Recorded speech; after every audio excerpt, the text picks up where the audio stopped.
श्री कृष्ण जी ने पर्वत उठा लिया था, गिरिराज यानी गोवर्धन पर्वत को उठा लिया था हाथ पर, उंगली पर ऐसे।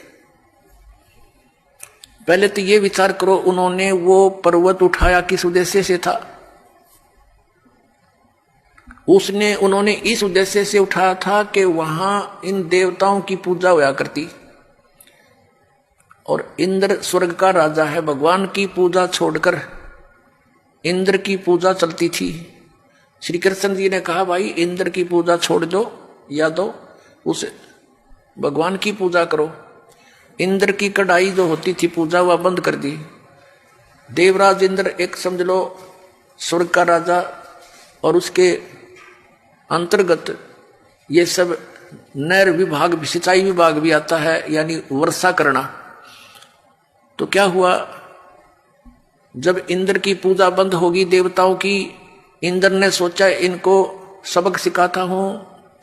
इतने जोर की वर्षा, काले बादल छा गए चारों तरफ, काली घटा छा गई और मूसलधार वर्षा शुरू होगी व्रज नगरी को डुबोने के लिए। अब चारों तरफ हाहाकार मच गया, गौवें भी रंभाने लगी, ग्वाल बाल, क्योंकि गोवर्धन वो पर्वत जो था वहां पर गौवें चरा करती थी, वर्षा होती थी, घास होता था, और उन दूध दाद बेच कर ये काम चलाया करते थे अपना। और वो समाप्त करने चल पड़ा कि इसको इतना वर्षा कर दूं ये गोवर्धन पर्वत भी डूब जाए, आसपास की नगरी भी नष्ट हो जाए। तो भगवान श्री कृष्ण जी ने उंगली पर वो गोवर्धन पर्वत उठा लिया और पूरी ब्रज नगरी के ऊपर से कर दिया। सारा इंद्र बरस लिया, खूब वर्षा कर ली, सारा पानी उस गोवर्धन पर्वत के ऊपर ऐसे शौक हो गया, उसमें ऐसे मिल गया जैसे ब्लोटिंग पेपर शाही ने चूस लिया करे। आखिर में थक गया इंद्र, आके पैर पकड़ दिए कि मुझे अक्षमा कर दो।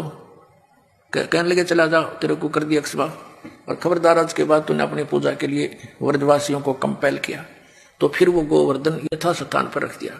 अब पुण्यात्माओं जी, जो गुरु लोग हमें ये शिक्षा देते थे और ये कथा सुनाते थे, श्री कृष्ण जी ने गोवर्धन उठाया, और फिर वो इन्हों कहते थे देवी देवताओं की पूजा करो, श्राद्ध निकालो।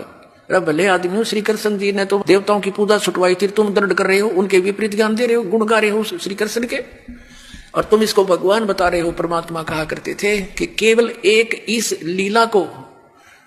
लीला से ही तुमने उसको भगवान मान लिया, ये तुम्हारी ना समझी है, बालक बुद्धि है, कि ये कंप्लीट गॉड मान लिया तुमने, गोवर्धन उठा लिया था। क्या